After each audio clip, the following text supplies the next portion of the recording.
სამყარო ძალიან დიდია. შესაძლებლობები ფაქტობრივად უსაზღვრო. და თუნდაც ამ წამს შენს გვერდითა ოთახში შესაძლოა ძალიან საინტერესო ამბები ტრიალებდეს. არსებობს ხალხი, ვინც ამ ყველაფერში პირდაპირ მონაწილეობს და უბრალოდ ისე მოხდა, რომ შენ ჯერ მათ არ იცნობ. მე ესმავარ და ჩემი მთავარი მიზანია ყველაფერი საინტერესო, რაც შენამდე ჯერ არ მოსულა, განვიხილო და ახალი შესაძლებლობები დაგანახო. ამას კი მხოლოდ მაშინ მოვახერხებ, თუ მზად იქნები შენი ხმა ყველას გავაგონოთ. მოკლედ, შემოგვიერთდი და ერთად გავიხედოთ ჰორიზონტს მიღმა.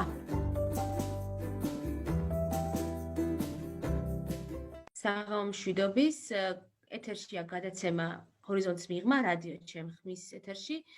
მე მისი წამყვანი ესმა გუმბერიძე ვარ. დღეს ჩვენ განვიხილავთ ორ ძალიან საინტერესო ორგანიზაციას, ერთმანეთისგან რადიკალურად განსხვავებულს, პრინციპში როგორც წინა პარასკევს მოხდა ასევე. ერთი არის, რომელიც მთელი საქართველოს მასშტაბით მოქმედებს, მუშაობენ სხვადასხვა რეგიონში, ხოლო მეორე ერთ კონკრეტულ თემზე არის ძირითადად კონცენტრირებული, თუმცა მთელი საქართველოდან შემიძლია თამამად თქვა, ამ ორგანიზაციისგან იღებენ მაგალითს და ცდილობენ, რომ მსგავსი ინიციატივები სხვა ქალაქებშიც დააფუძნონ. ძალიან მრავლის მეტყველი არის ეს, საკმაოდ უკვე ადამიანები გვწერენ, მე პირადად სკოლის მოსწავლეები, მაგალითად წინა პარასკევის გადაცემის შემდეგ და ამბობენ, რომ აიყვარეს ევროკლუბის მსგავსად, სურთ რომ თავიანთ ქალაქებში, თავიანთ რეგიონებში უკვე შექმნან მსგავსი ორგანიზაციები და სწორედ ამიტომ რომ კიდევ უფრო მეტი შთაგონების წყარო გქონდეთ, ვისაც გინდათ რომ რაღაც გააკეთოთ ახალგაზრდებისთვის. დღეს ჩვენ მასპინძლობთ ორ ორგანიზაციას, მოხალისეთა ჰაბიდან გვეყოლება დღეს გულიკო და ასევე ცოდნის კაფედან, წნორიდან ნანა ბაგალიშვილი. მოგესალმებით ორივეს, ძალიან დიდი მადლობა დღეს გადაცემაში ჩართვისთვის. მოდი გულიკოთი დავიწყებთ და თუ შეგიძლია რომ მოკლედ გითხრა კომუნიკაციების მენეჯერი ხარ შენ მოხალისეთა ჰაბის და თუ შეგიძლია მოკლედ გითხრა რა როდის და როგორ დაფუძნდა ეს ორგანიზაცია და რა განაპირობა ამ ორგანიზაციის შექმნა. მოგესალმები ესმა, მივესალმები ჩვენს მსმენელს, მადლობა პირველ რიგში შენს გადაცემაში მოწვევისთვის. მოხალისეთა ჰაბი 2019 წლის 20 აგვისტოს შეიქმნა და სულ რაღაც 1 წელზე მეტია რაც მოხალისეთა ჰაბი ფუნქციონირებს. თავდაპირველად მოხალისეთა ჰაბი როდესაც შეიქმნა, ის შექმნეს მეგობრებმა და გადაწყვიტეს, რომ მოხალისეთა ჰაბი იქნებოდა ისეთი რამ, რასაც გააკეთებდნენ თავისუფალ დროს. და მოახმარდნენ მას თავიანთ ენერგიას, მოტივაციას და ასე შემდეგ. მოხალისეთა ჰაბი თავდაპირველად ორიენტირებული იყო მაგალითად მარტოხელა დედებზე, ახალგაზრდებზე, მოხუცებზე, იმ ადამიანებზე, რომელთაც თვლიდა მოხალისეთა ჰაბი რომ სჭირდებოდა და მათგანაც მოდიოდა ეს საჭიროება მოხალისეთა ჰაბის მხრიდან. ამასთანავე მოხალისეთა ჰაბის შემდეგ უკვე უფრო ახალგაზრდების კუთხით დაინტერესდა და რაც შეეხება მის ამჟამინდელ ასე ვთქვათ პროექტებს პანდემიასთან დაკავშირებით უკვე ვცდილობთ რომ რაც შეიძლება ჩართულობას მოიცავდეს და რაც შეიძლება უფრო მეტად დიდ აუდიტორიაზე იყოს ორიენტირებული მოხალისეთა ჰაბი. ხო, ძალიან საინტერესო რაღაც ახსენე, რომ თავიდან სოციალურ მოწყვლად ჯგუფებზე იყავით ორიენტირებული. ანუ ეწეოდით უბრალოდ მოხალისეთა მობილიზებას და კოორდინაციას, რაც ამ ადამიანებს დახმარებოდნენ, თუ რას აკეთებდით, იმიტომ რომ დღეს ალბათ მოხალისეთა ჰაბი ერთ-ერთი მისი დიდი სპეციალიზაციის სფერო არის კარიერული განვითარება და კარიერის დაგეგმვა ახალგაზრდებისთვის. კი, სწორად ახსენე შენ ამ კუთხით ძალიან კარგად ძალიან ფართოდ ცნობილი პლატფორმა გვაქვს Women for Women, ქალი ქალისთვის და მოხალისეთა ჰაბის შექმნიდან სულ რამდენიმე თვეში შეიქმნა აღნიშნული პლატფორმა. ძალიან საინტერესო ისტორია აქვს ამ პლატფორმის შექმნას. ერთ-ერთ ჯგუფში მომხმარებელმა დაპოსტა რომ თავის ოჯახში მამისა და ძმის მხრიდან იყო ძალადობის მსხვერპლი დამფუძნებელმა მოხალისეთა ჰაბის დამფუძნებლებმა გადაწყვიტეს, რომ ამ გოგონას დახმარებოდნენ, რაც შემდგომი კუთხით განვითარდა, რომ ის Erasmus Plus-ის დაფინანსების პროგრამით გაგზავნეს საზღვარგარეთ სასწავლებლად 1 წლის განმავლობაში. მან ისწავლა ენა, რომელიც მანამდე არ იცოდა, იქიდან დაბრუნდა უკვე სამუშაო გამოცდილებით და უკვე სამუშაო ბაზარზე ის მოთხოვნადი პიროვნება გახდა. შესაბამისად, მისი როგორც ასე ვთქვათ, პროფესიონალური და პიროვნული განვითარება მოხდა ამ კუთხით, რაც ძალიან მნიშვნელოვანია და სწორედ აქედან დაიწყო ამ პლატფორმის ისტორია, რომელიც უკვე 26,000-ზე მეტ მოხალისეს, 26,000-ზე მეტ ადამიანს აერთიანებს. უკვე 600-ზე მეტმა ადამიანმა ქალბატონმა ისარგებლა აღნიშნული პლატფორმის მომსახურებით, რაც ძალიან კარგი ამბავი არის. და ყოველ დღე ხდება, რა თქმა უნდა, ძალიან მნიშვნელოვანი ინფორმაციის გაზიარება ქალბატონებისთვის და შემიძლია ამ საკითხთან დაკავშირებით უფრო ფართოდ ვისაუბრო შემდეგ კითხვებში. შენ სერვისები ახსენე და საინტერესო არის, რომ მაყურებელმა გაიგოს, რა სერვისებს თავაზობს მოხალისეთა ჰაბი ქალებს. კი, ესმა ეს ქალბატონებისთვის სერვისები ძირითადად ქალი-ქალისთვის პლატფორმაზე არის განთავსებული. იგულისხმება ამაში კონკრეტულად ინდივიდუალური კონსულტაციები, პროფესიული განვითარების კუთხით, რა თქმა უნდა, ამასთანავე მნიშვნელოვანი არის მორალური მხარდაჭერა ქალბატონებისთვის და კონკრეტულად რა იგულისხმება ამ ყველაფერში. პროფესიული განვითარების კუთხით ქალბატონები იღებენ მათთვის საინტერესო ინფორმაციას, მაგალითად, დაფინანსებულ პროგრამებზე. ამასთანავე საინტერესო არის ის ფაქტი, რომ ყოველკვირეულად მაგალითად ტარდება გამოკითხვა თუ რა თემა აინტერესებთ მათ, რომ ამ თემაზე სასაუბროთ, შემდეგ სპიკერები მიიწვიონ ჯგუფის შიგნით და შეუძლიათ მათ რომ მიიღონ თავიანთი საინტერესო ინფორმაცია. სპიკერები ლაივში საუბრობენ, რა თქმა უნდა და თვითონ ჯგუფის წევრებსაც შეუძლიათ რომ კითხვა ონლაინ რეჟიმში დაუსვან, რომ ამოწურული იყოს ყველაფერი, რაც მათი ინტერესის სფეროში იქნება. ამასთანავე უფასო კურსები იდება ძალიან ხშირად, გათამაშებები იდება, რომელიც რა თქმა უნდა ქალბატონებს უფრო მეტ შესაძლებლობას აძლევს, რომ მათთვის საინტერესო რაღაც კურსები, უფასო კურსები ვთქვათ მოიპოვონ. ძალიან საინტერესო გათამაშება იყო მაგალითად ფოტოგრაფიის კონკურსი, რომელიც აღნიშნული პლატფორმის შიგნით გათამაშდა და ჩვენმა ჯგუფის წევრმა მისი საშუალებით მიიღო საშუალება რომ ესწავლა მარინა კანის ფოტოსკოლაში და ასე ვთქვათ ბავშვობის ოცნება აიხდინა ამ გოგონამ.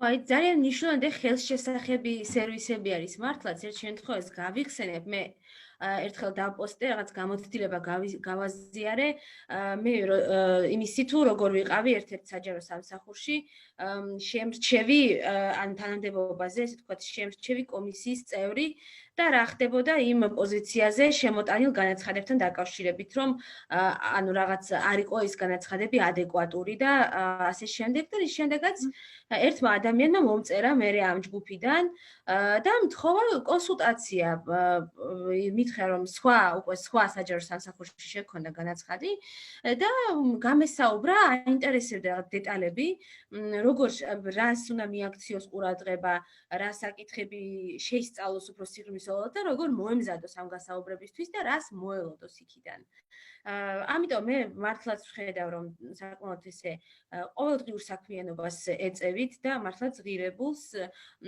ჩვენ ვსაუბრობდით აქ ეთერში შესვლამდე რომ რეგიონებშიც ყავთ თქვენი კოორდინატორები რეგიონებში რას საქმიანობენ ეს ადამიანები მოხალისეთა ჰაბის სახელით კარგი კითხვა ესმა მე რამდენადაც ვიცი და რამდენადაც ამ ყველაფერთან შეხება მაქვს ადგილობრივი კოორდინატორები სხვადასხვა რეგიონებში არიან ძირითადად როგორც ვიცი რაჭალე ჩხუმში არიან და კიდევ მგონი აღმოსავლეთ საქართველოს რეგიონებშიც კონკრეტულად ამაზე ინფორმაცია უფრო მეტად რა თქმა უნდა დამფუძნებლებისთვის არის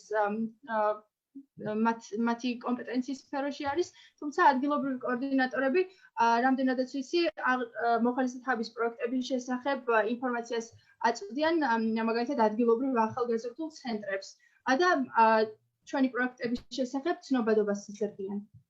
მდგრადობაზე უნდა კითხო, მით უმეტეს ახლა პანდემიის დროს, როდესაც ყველაფერი ონლაინ გადავიდა, თუმცა მანამდეც დაფინანსების მოპოვების, თქოთ, რა საშუალებებს იყენებთ ძირითადად, რომ ჩვენ ბევრი ადამიანი გვიყურებს, რომელსაც ასევე შეიძლება უნდოდეს, თუნდაც სხვა პროფილით ან კონკრეტულ რეგიონში ორგანიზაციის შექმნა და ეს არის თუ არა მხოლოდ გრანტები, თუ სხვა საშუალებებიც, მაგალითად სპონსორებს თუ იძიებთ ხოლმე. კი, ეს ჩვენ ვცდილობთ, რომ პანდემიის პირობებში არ შევჩერდეთ, მოხალისედ ჰაბი მიმდინარე რეჟიმში აქტიურად აგრძელებს მოღვაწეობას, როგორც ასევე მისი პლატფორმა, არ ვჩერდებით და დაფინანსებას მუშაობთ როგორც ასევე დაფინანსების, ანუ გრანტების მოპოვების კუთხით, ისევე სპონსორობის მოპოვების კუთხითაც და სპონსორები ორივე მიმართულებით ძალიან აქტიურად მუშაობს მოხალისედ ჰაბი, რაც მთავარია წარმატებით, ფართო წრეყავს ასევე სპონსორების კუთხითაც და რაც შეეხება გრანტების კუთხით აქტიურად მუშაობთ მიმდინარე პროცესში. გრანტების მოპოვებაზე ვცდილობთ, რომ შევქმნათ პროექტები, რომელსაც აუცილებლად, რომელსაც უახლოეს მომავალში მოხალისედ ჰაბის გვერდზე იხილავთ, ამიტომ თვალყური უნდა გვადევნონ ახალგაზრდებმა, რომ ამ არაჩვეულებრივი შესაძლებლობების შესახებ მიიღონ ინფორმაცია. როგორც სანამ ნანასთან გადავალთ, მინდა კითხო, როგორ შეუძლიათ ახალგაზრდებს ჩაერთონ მოხალისეთა ჰაბის საქმიანობაში და რა ტიპის საქმიანობაში შეუძლიათ ჩართვა? კარგი კითხვაა ეს, მოხალისეთა ჰაბის Facebook გვერდზე არის სპეციალური პოსტი აპინული. ხელმისაწვდომია ყველასთვის, შეუძლიათ მოხალისეთა ჰაბის ბაზაში დარეგისტრირდნენ და მათ საჭირო ინფორმაცია მივათ ამ ყველაფრის შესახებ. Რა თქმა უნდა, მოხალისეთა ჰაბის საქმიანობასა და პროექტებში ჩართვა არავისთვისაა შეზღუდული, მათ ნებისმიერ დროს შეუძლიათ რომ მიმდინარე პროექტებში ჩაერთონ. მაგალითად, ერთ-ერთი მნიშვნელოვანი პროექტი არის Women for Wiki, რომელიც ქართული ვიკიპედიის შევსებას ისახავს მიზნად და ენციკლოპედიური აკადემიური სტატიების შექმნას. ეს ლეიბლი განსაკუთრებით მნიშვნელოვანია, იმიტომ რომ მონაწილეობას მიიღებენ ვიკიპედიაში სტატიების განთავსებაში, იმიტომ რომ საქართველოს ისტორიაში არიან ისეთი მნიშვნელოვანი ქალები, ოღონდ ნაკლებად ცნობადები და საჭიროა მათ შესახებ ცნობადობის ამაღლება. და ქართული ვიკიპედიის გამდიდრება არასდროს ეს თქვა ზედმეტი არ არის საკმაოდ მწირი ინფორმაცია სამწუხაროდ სხვა ენებთან შედარებით და მნიშვნელოვანი საქმეა. ნამდვილად გეთანხმები.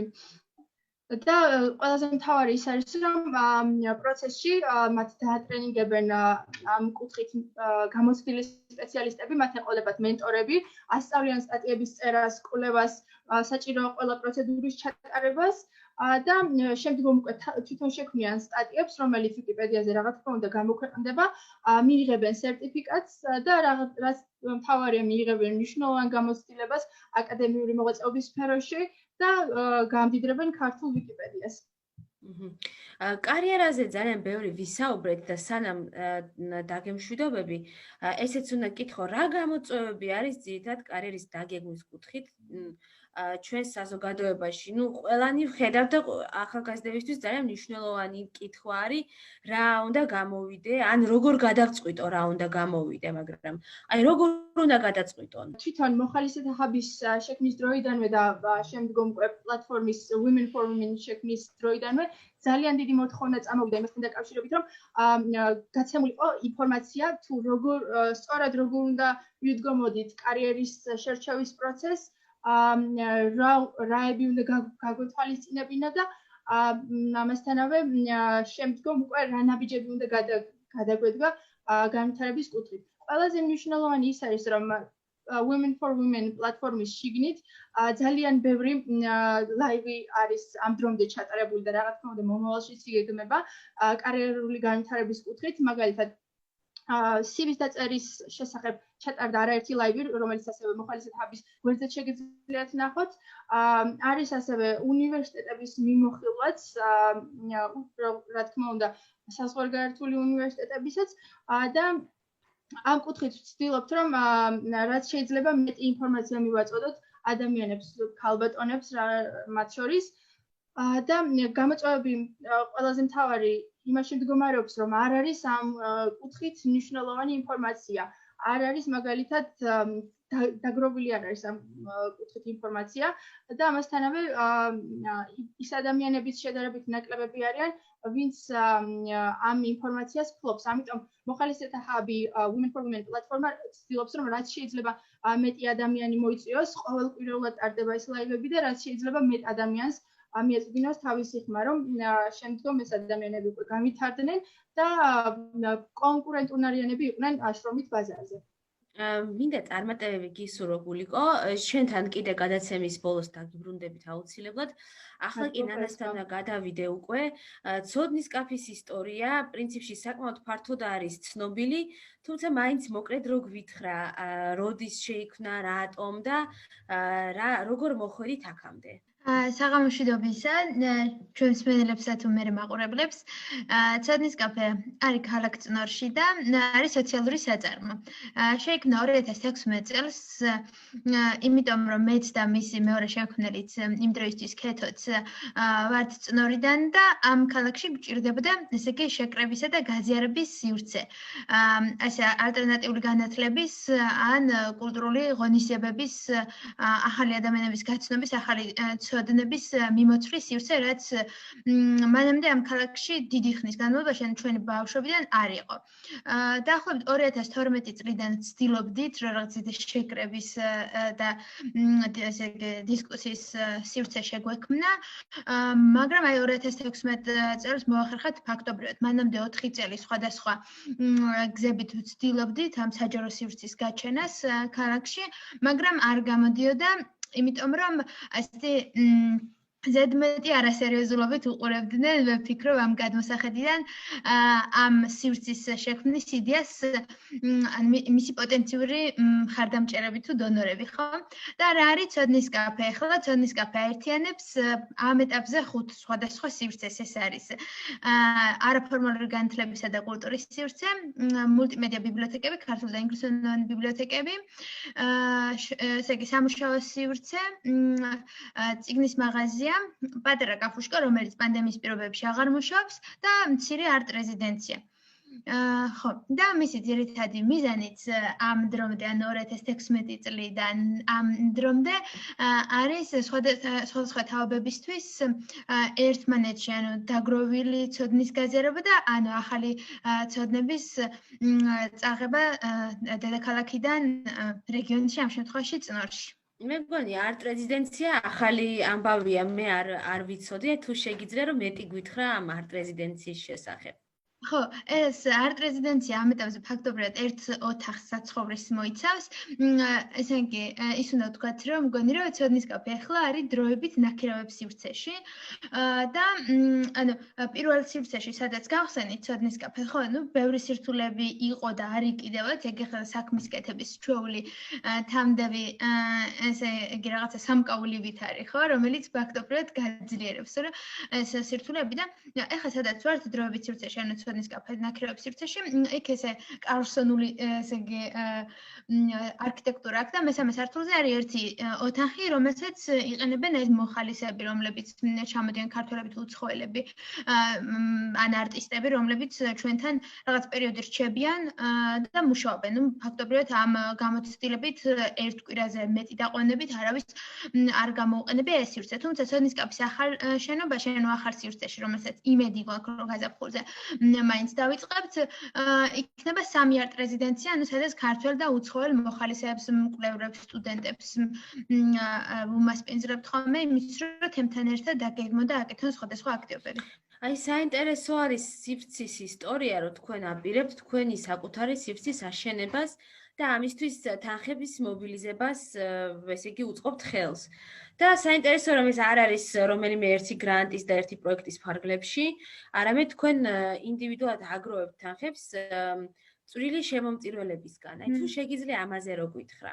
ორივე ბევრი გვაქვს, მგონია რომ წარმატებას და წარუმატებლობაც ახლა ამ გზაზე, იმიტომ რომ მესამე წელია ვცდილობთ ამ სივრცის, ანუ ცოდნის კაფის საკუთარი შენობის, ანუ საკუთარი საჯარო სივრცის ქონას ამ ქალაქში. ანუ 3 წლის წინ, როდესაც ჩვენ დაგვიდგა კიდე იმის საფრთხე ისევ, რომ აი სივრცე, სადაც იყო ცოდნის კაფე ქირა გაზარდა, მე პატრონე, მე დიხანი ვეძებდი, გადავბარგდით, მოკლედ მომთაბარეობას ვეწევით ფაქტობრივად მთელი არსებობის მანძილზე, სამჯერ ვიწია, არა უკაცრავად ორჯერ და მესამეც გადავალთ იმედია საკუთარ სივრცეში. გადავწყვეტეთ, რომ აი როგორც ჩვენთან წნორის გვერდზე არის ესეთი ფანტასტიკური სოფელი ქვემო მაჩხანი, რომელსაც აქ აი ესეთი არის ყოველად ამაღელვებელი ისტორია, როგორ აშენებდა მე-19 საუკუნეში მაჩხანელები, ანუ სოფელი საკუთარ საჯარო სივრცეებს და კულტურულ სივრცეებს. ანუ მაჩხანელებმა მე-19 საუკუნეში ჩვენ ვიცით და ვიცოდით, ანუ 3 წლის წინათ როგორ ააშენეს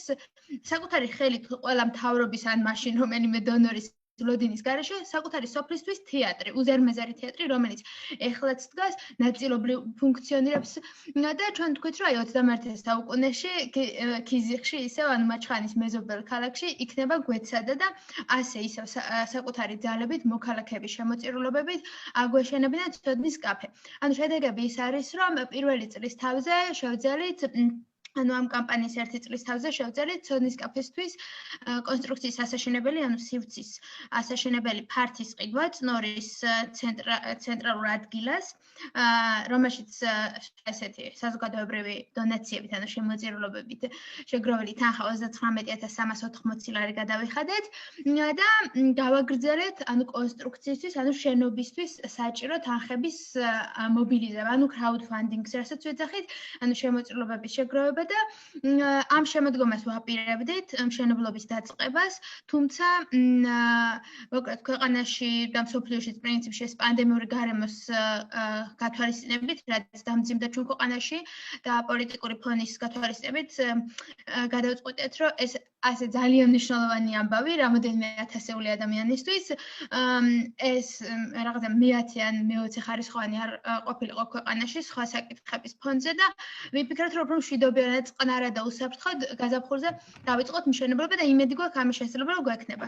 კამპანია რა თქმა უნდა ისევ გრძელდება და ამბავი არის იმისა, რომ ყველა ადამიანს და ესეთი მოქალაქეს, რომელიც გვისმენს, ხო, რომელიც გვიცნობს, დებს ერთ აგურს და ეს აგური არის სიმბოლური, ესე იგი, ფორმა იმისა, რომ ადამიანებს ამ ქვეყანაში შეგვიძლია ჩვენ თვითონ ჩვენი საჯარო სივრცეების აშენება და მაგიტომ ყველა მაშენებლის სახელი და გვარი იქნება ცოდნის კაფეს კედლებზე და მიხარია ესმა, რომ შენი აგურიც და ბევრი ძალიან კარგი თანამოქალაქის სახელი და გვარიც იქნება ცოდნის კაფეს კედლებზე. ანუ რაღაცნაირად სამოქალაქო თვითმობილიზების ილუსტრაცია თუ რაღაც ესეთი ვიზუალიზაციაც იქნება ცოდნის კაფე წნორში.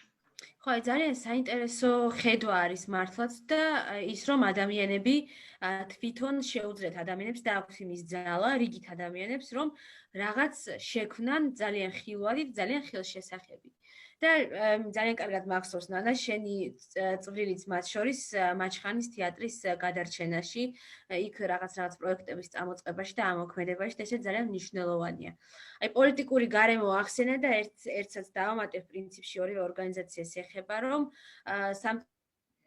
ხაროთ მე წამიკითხავს პოსტები, სადაც ეწერა ამ თემაზე, რომ ცდილობენ სხვადასხვა ორგანიზაციები, აი ესეთი ახალგაზრდული ორგანიზაციების გადმობირებას თავის მხარეს. ერთის მხრივ ეს სამწუხაროა, მაგრამ მეორის მხრივ ეს იმის მაჩვენებელია, რომ რეალურად 22-20 წლის, 25 წლის ადამიანის მიერ წამოწყებულ ესე მოხალისეობრივ საწყისებზე წამოწყებულმა ინიციატივამ შეიძლება იმისთანა იმდენი ადამიანი მოიცვას და იმხელა გავლენა ასე თქვათ შექმნას, რომ დაინტერესდნენ ასე თქვათ პოლიტიკური მოთამაშეებით მათ შორის, რომლებიც ძალიან პრაგმატულად აზროვნებენ და თვლიან ვის რამდენი ამორჩევლის მობილიზება შეუძლია.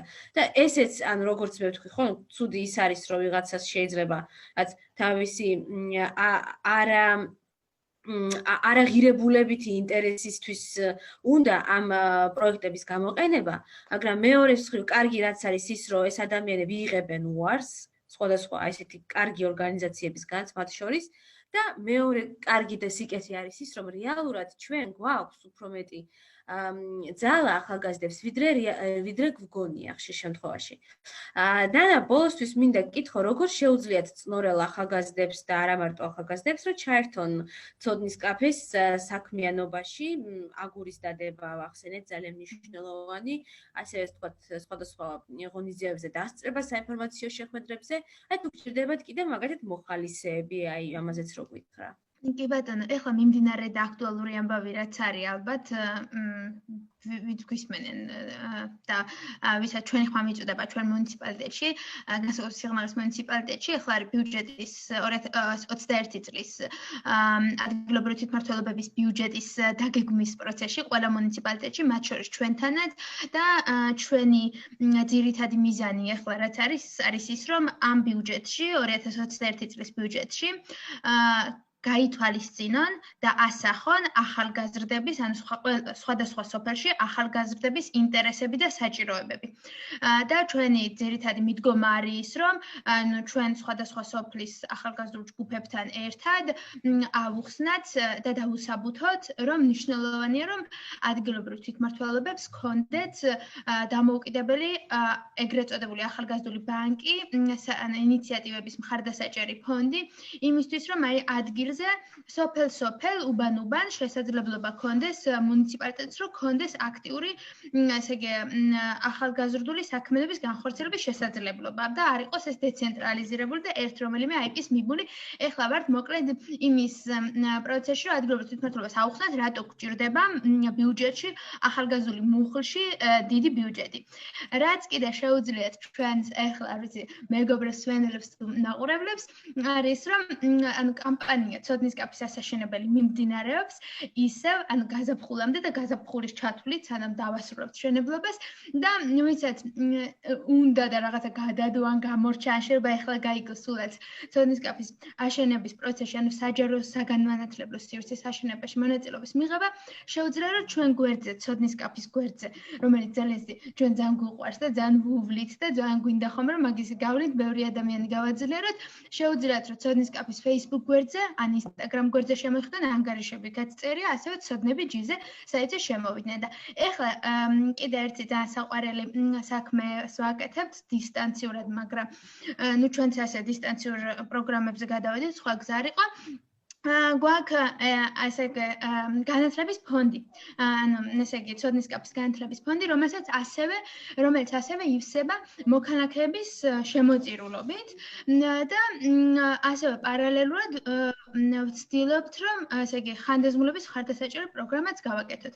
ანუ განათლების ფონდით ვახერხებთ იმას, რომ მოსწავლეებს, რომლებიც მე-6 და მე-12 კლასის ჩათვლით არიან და არ აქვთ ტექნიკა ან ინტერნეტი, ესე იგი და აუცილებელი არ არის რომ მოკლედ იყვნენ სოციალური დაუცველები, თავარია ჩვენ დავრწმუნდეთ მოკლედ ოჯახში ვიზიტით და ასე შემდეგ, რომ მათ ნამდვილად უჭირთ. მათ უფინანსებთ ხოლმე ამას, ტექნიკას ან ინტერნეტს საზოგადოებრივი დონაციებით, ამისთვის მოქალაქეებმა მხოლოდ ამ ბოლო 4 თვეში დაახლოებით 23,000 ლარი ჩარიცხეს და ეს არის უდიდესი, რა ვიცი, ნდობა თუ რაღაცა ყველაზე დიდი ჯილდოს პრინციპში ჩვენი საქმიანობის და ასევე აი ახლა ვიწყებთ კიდე ვეძებთ ხანდაზმულებს, ანუ 60+ მოქალაქეებს, რომლებიც ქსოვენ ან კერავენ იმისთვის, რომ პრინციპში ერთმანეთში ცოდნა გააზიარონ და შექმნილი პროდუქციის რეალიზებაში დავეხმაროთ ამ ზამთარს, იმიტომ რომ რთული ზამთარი ელით მათაც. ესე იგი სახში მყოფობის სარეალიზაციო ბაზრები პრინციპში ადგილზე ძალიან ჭირს და მოკლედ ორივეს ვეძებთ პრინციპში ხანდაზმულები, რომლებიც ალბათ მათი შვილები და შვილიშვილები შეიძლება გვისმენდნენ, სიღნაღის მუნიციპალიტეტის მასშტაბში შეუძლიათ რომ ჩვენ გვერდზე დაარეგისტრირონ, არის სარეგისტრაციო ბმული იქვე ახლოს და მეორე ეს გასაღების ბაზრებსაც ნელ-ნელა დავიწყებთ ძებნა, სადაც მათი ნამუშევრები შეიძლება რომ გავყრდეთ. ხო, აი ეს განათლების და ინტერნეტის საკითხი მართლა ძალიან მნიშვნელოვანია, ხა რაღაც ვუსმენდი ერთ-ერთ გადაცემას განათლებაზე და იქ მოვისმინე, რომ თურმე საქართველოს ოჯახების მხოლოდ 69%-ს აქვს ერთი კომპიუტერი მაინც. და საუბარია ერთ კომპიუტერზე. ანუ დაახლოებით მოსახლეობის 1/13-ს არც ერთი კომპიუტერი სახლში არ აქვს ხარისხიან ინტერნეტზე აღარაფერს ვიტყვი და ონლაინ სწავლების პერიოდში ეს კრიტიკულად მნიშვნელოვანია, ეს არის მარტო გასართობი საკითხი, ეს არის განვითარების საკითხი, მით უმეტეს რომ მომავალშიც პრინციპში ინტერნეტის გარეშე ადამიანი ვერანაირ სამუშაოს ვერ იშოვის თუ ის ვერ ფლობს აი ამ ინტერნეტში ორიენტაციის უნარებს და ასე შემდეგ.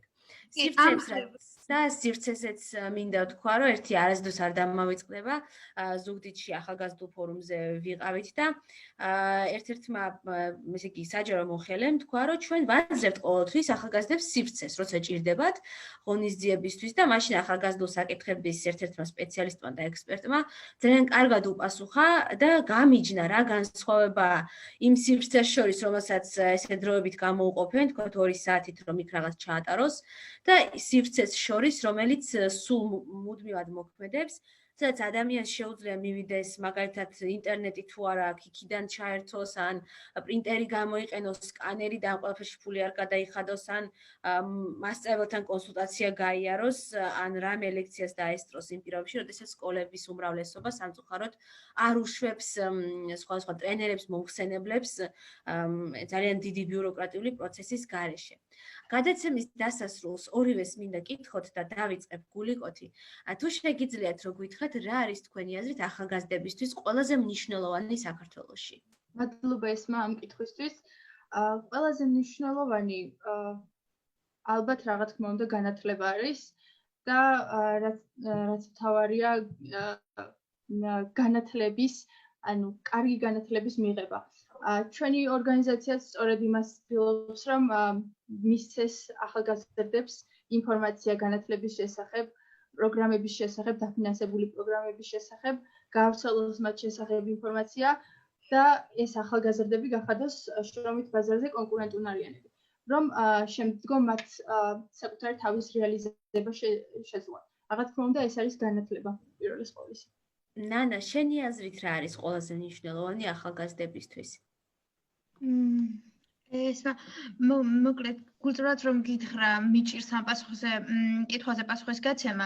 ეხლა ვეძებდი ჩვენ მიმდინარე კვლევა გვაქვს ეხლა ახალგაზრდების საჭიროების ჩვენ მუნიციპალიტეტში და ვეძებდი ეხლა პასუხებს. ხო დაახლოებით 100 მეტმა ახალგაზრდამ შეეცვა ბოლო 2 დღის მანძილზე და არც ჩემი გადმოსახედიდან ვიტყვი, რაც ნამდვილად ალბათ არ ასახავს მათ ყველას ინტერესს, მაგრამ ყველაზე მნიშვნელოვანი ალბათ ის არის, რომ ყველაზე მნიშვნელოვანი გამოწვევა, რომ ანუ ახალგაზრდების ჯგუფს, ანუ როგორც ესე მიზნობრივ ჯგუფს შეიძლება ესე უწოდეთ, ხო? ყველაზე ერთ-ერთ ნაკლებ მნიშვნელოვნად აღვქვამენ ჩვენ გადაწყვეტილების მიმღები პირები. შესაბამისად, მაგიტო ყველაფერი შედარებით ნაკლები. ანუ აი სპორტსა და ახალგაზრდობის სამინისტროც ისე გაგვიუქმეს, რომ კაცის შვილს არ კითხეს, არც ერთ ახალგაზრდას არ კითხეს, ხო?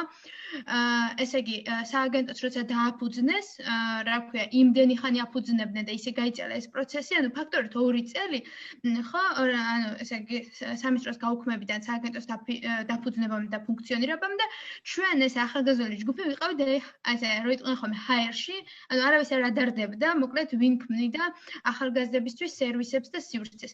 ალბათ მე თვითონ ყველაზე მეტად ეგ მაწუხებს და ეგ მადარდებს და ისე ძალიან მრავალმხრივი ყველა ანუ ერთი ადამიანის ერთი ახალგაზრდის პრინციპში თავისი პრობლემა უმნიშვნელოვანესია, ხო, ეხლა ყველასი და ანუ ყველას ხმა მე ფაქტობრივად ეხლა ვერ ვიყავი ოღონდ. მართლა მინდა გულწრფელად წარმატებები გისურვოთ პირადადაც ნანას, გულიკოს, ასევე თქვენს ორგანიზაციას, ცოდნის კაფეს და მოხალისეთა ჰაბს, იმაში რომ არსებობთ ყველაფრის მიუხედავად მართლაც და მინდა გისურვოთ რომ განაგრძოთ არსებობა და განვითარება ასევე ყველაფრის მიუხედავად, ჩვენ კი ერთი კვირით დაგემშვიდობებით დროებით. სამყარო ძალიან დიდია. შესაძლებლობები ფაქტობრივად უსაზღვრო და თუნდაც ამ წამს შენს გვერდითა ოთახში შესაძლოა ძალიან საინტერესო ამბები ტრიალებდეს. არსებობს ხალხი, ვინც ამ ყველაფერში პირდაპირ მონაწილეობს და უბრალოდ ისე მოხდა, რომ შენ ჯერ მათ არ იცნობ. მე ესმავარ და ჩემი მთავარი მიზანია ყველაფერის საინტერესო, რაც შენამდე ჯერ არ მოსულა, განვიხილო და ახალი შესაძლებლობები დაგანახო. ამას კი მხოლოდ მაშინ მოვახერხებ, თუ მზად იქნები შენი ხმა ყველას გავაგონოთ. მოკლედ, შემოგვიერთდი და ერთად გავიხედოთ ჰორიზონტს მიღმა.